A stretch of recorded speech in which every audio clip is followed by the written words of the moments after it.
79 years ago today, January 27th, 1945, it was freezing in eastern Poland.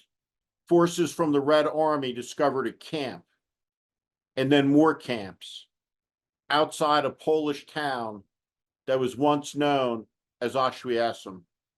History recalls the place that they discovered as Auschwitz, and it was at the center of a vast extermination industry that sent into the air as smoke nearly 11 million human beings, 6 million of them Jews, in the greatest crime in all of human history.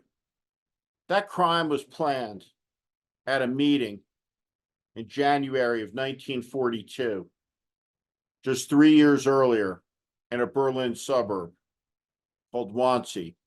The meeting was presided over by a man named Reinhard Heydrich.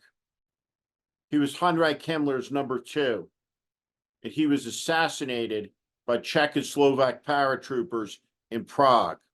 His deputy at that meeting was a man named Adolf Eichmann.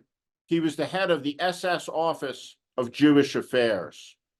He was the logistical mastermind of the shipment of millions of people. He was a principal architect of what was called the final solution. In 1961, Adolf Eichmann was living under his assumed identity, Roberto Clement, in Buenos Aires, Argentina. He was kidnapped there by the Mossad and smuggled back to Jerusalem, where he stood trial in front of the world. But before he did, he was interrogated for hundreds of hours by an Israeli policeman. That man's name was Avner Less, and his family was annihilated during the Nazi crimes. Avner Less sat across from Adolf Eichmann. He questioned him. He took his measure. And in 1981, he was asked a question about Adolf Eichmann. He was asked if he took away anything from the experience of having sat across from him for so long. This man who murdered millions and was described by the philosopher and journalist Hannah Arendt as the banality of evil. Avner Less said it changed his perspective on everything. But most importantly, democracy. Avner Less observed that it was democracy that keeps Jews safe and keeps all of us safe. He said there are Adolf Eichmanns everywhere.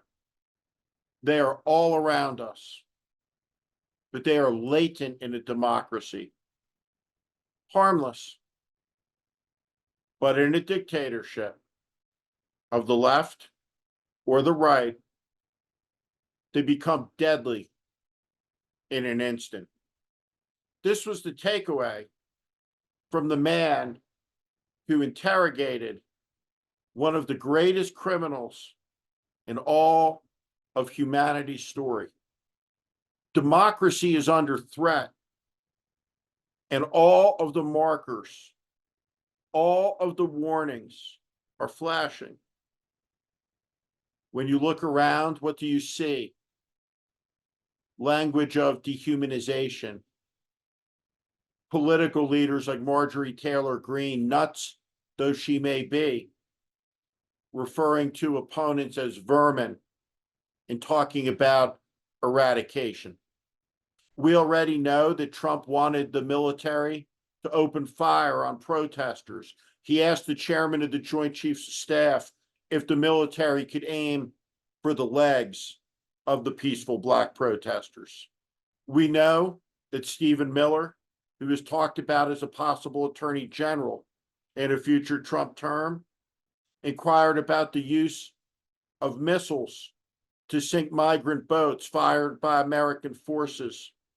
The chairman of the Joint Chiefs of Staff, astounded that a presidential aide was suggesting the United States murder defenseless men, women, and children at sea, said, "Shut the up, Stephen. All around us, the signs are flashing. Can you see them? There is no more important question that we should ponder on any day, but are obligated to remember it on this day. How did that happen? And how could it conceivably be denied and forgotten within a single human lifetime when there are still nearly 250,000 survivors of the Nazi extermination camps? How could that be? And yet it is. And so it is the obligation made even more urgent of those who do remember and who have borne witness to continue to do so on this day that must be remembered and must never be forgotten, so that what happened can never happen again.